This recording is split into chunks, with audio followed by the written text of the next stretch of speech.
lagi. Nandito naman ako lagi. Ikaw nga itong busy lagi sa school eh. May reklamo ba si nanay? Oo. Narinig ko nagsisigawan kayo ni Janel kanina. Anong meron doon? Ayun.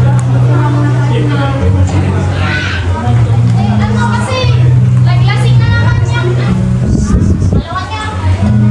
Yung naglasing yun, kaya ako na, bata pa lang yung ilalaban yung pa rin niya yung sarili niya. Hinakayaan mo na, pag laki doon, marirealize niya yung mga bagay na Kailan kaya? hayaan mo na, marirealize nga niya yung mali yung ginagawa. Hayaan mo na. Huwag ka, okay ka lang.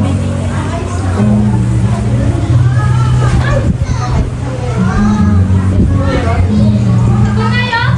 Ang haba naman nito. Anak, pero thank you, ang ganda ha. Ang galing ko. Nag-ipunan ko eh. Aba, nag-ipon ka ba? Halagang 50 na nga lang yung kaon mo. Kung matalo ka lang ng 40. Ay, sana pinakain mo na lang. Bakit, teka lang. Gutom ka ba? Gutom ka ba? Kumain na ako ngayon. Dahil ako birthday ko. Parehas na kayo. Wala ka. Laki-laki nyo na. Ingatan ka na sa mga kapatid mo. May katulong na ako sa pagsuway, pagkagalit sa mga itsura. Na, talaga si nanay ha. Hindi. Kapag wala na si nanay, ikaw ang mag-aalaga ha. Ikaw ang papal kay nanay ha. Lagi ka makikinig. Tsaka, pag-iinom ng kapatid mo, maalagaan mo sila maigi ha. Anong oras na ba? Is oras na. Umising ka na. Ay, matulog ka na. At baka mamaya, makita-kita ka alas 3, gising ka pa ha. May gagawin pang nanay ha. Sige pa. Tulog ka na sa kwarto mo. Sige po. Good night, Nay. Good night.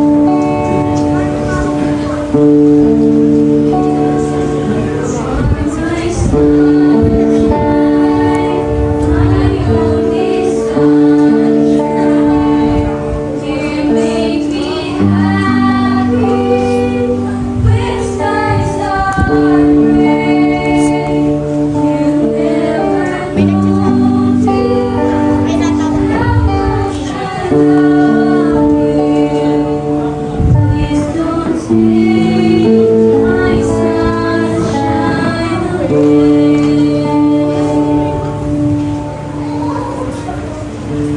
Ate? Oh, ay, ate, andyan ka nga po. May kausap ko po. Ay, hindi. Si nanay lang yung pinakagusto ko lang. Ay, sige po, ate. Magkatuloy po kayo. Kumain pa naman ako ng Oh, sige, sige. Ay, kayo. Kumain na ba kayo? Ay, opo, ate. Ayan, late na nga ako. Dal-dal-dal-dal mo pa dyan. Mabuti ka lang yung lahi. Yung bibig mo. Mapapahamak pa kayo dyan.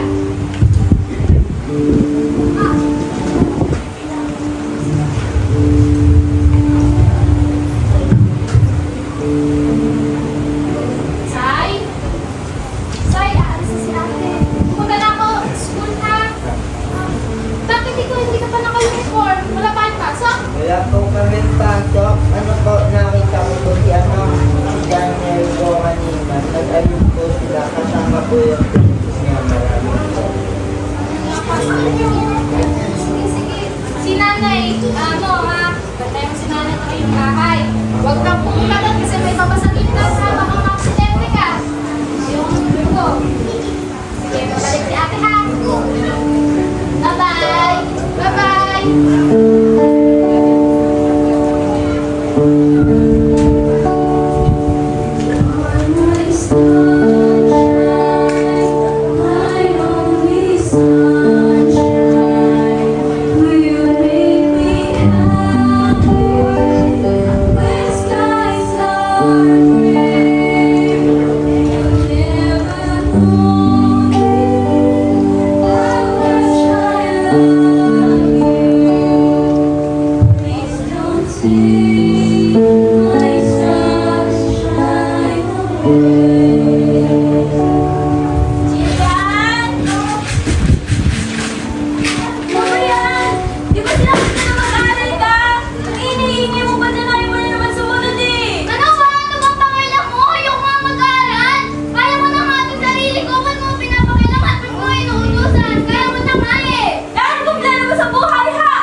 Ano ba kayong dalawa? Ang iingay nyo? Alam nyo, nagpapahinga yung tao dito. Sigaw kayo ng sigaw.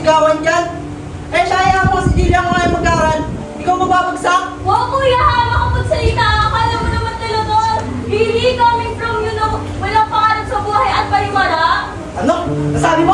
Ano? Ano Sige, sinabi mo? saktan mo ako! Patayin mo na lang kaya ako! Ano sinabi mo? Tingnan mo kayo dalawa! Kayong tatlo! Nagsisigawan kayo mga bunganga nyo! Alayo mga kakanto! Ito kasi, sinabi na mag-aaral ayaw sumunod! Eh, ayoko nga mag-aaral. Bakit bang kulit mo? Yan, yung bibig mo! Ate mo yan! Ayun, dumagdag pa ang isa. Yan na nga yung hihingi mo. Nahimik ka! Upo! Upo!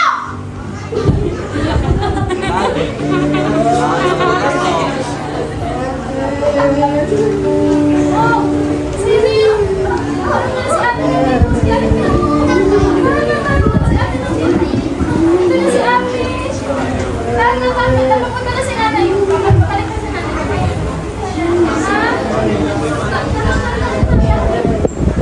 Ano? Magsigaw ba kayo? Ano bang panakuya nyo? Ano? Sigaw pa! Ate, ano ba? Ano ba pinagsasabi mo, ha? Di ba nga wala na si Kuya? Matagal na siyang patay, ate! Manahimik ka! Di wala na si Kuya! Kaya ka ba magigising sa katotohanan? Wala na nga si Kuya, di ba na-accident? Manahimik ka! Ate, tanggapin mo na lang! Sino yun? Ano sinasabi niyo? Hindi. Si Siren na yun.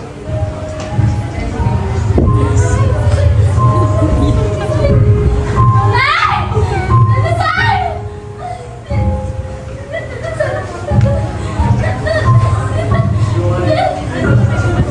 So yun, nandiyan yung kuya niyo. Kinakausap ko pa ako, di ba? Si nanay, tinanong pa ako ni Jillian kagabi. Kanina umaga, di ba? Eh, sino kinakausap ko kagabi? Si kuya niya.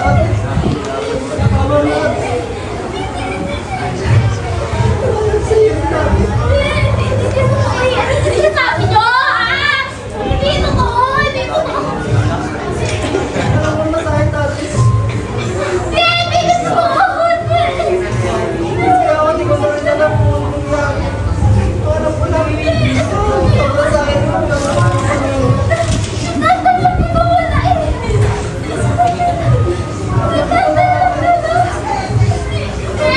Hindi. Ano po pinagsasabi niyo?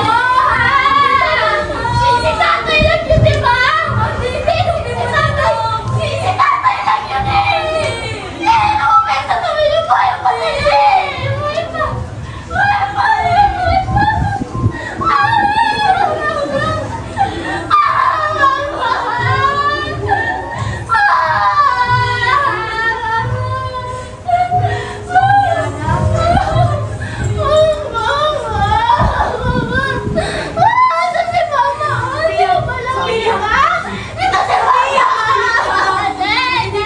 Totoo, sinasabi ng mga kapatid mo. Matagal na akong wala. Wala na kami wala ng Kuya sa irin mo. Wala nang mga aksidente. Alam mo, wala kami doon. Salo ka na kayo. Kasi ginagawa mo pala yan.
Hi, Ma.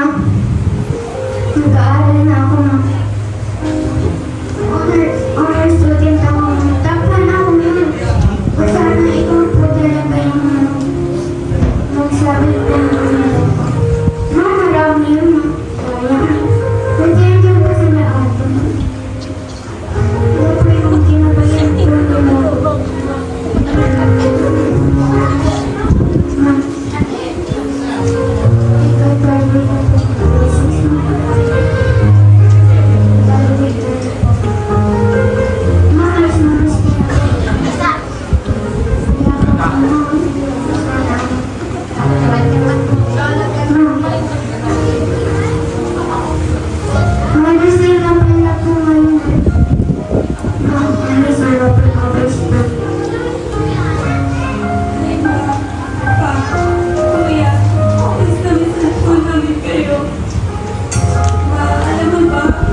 Kamusta na po ulit yun? Naman po, nasa muli po kalagayan ng buhay. Kasi walang posible sa inyo na mas na po namin din. Pero yun po, sobrang sakit. Ano wala kami sa amin. Pero di ba siya natin? Nagpakatatag siya para sa amin.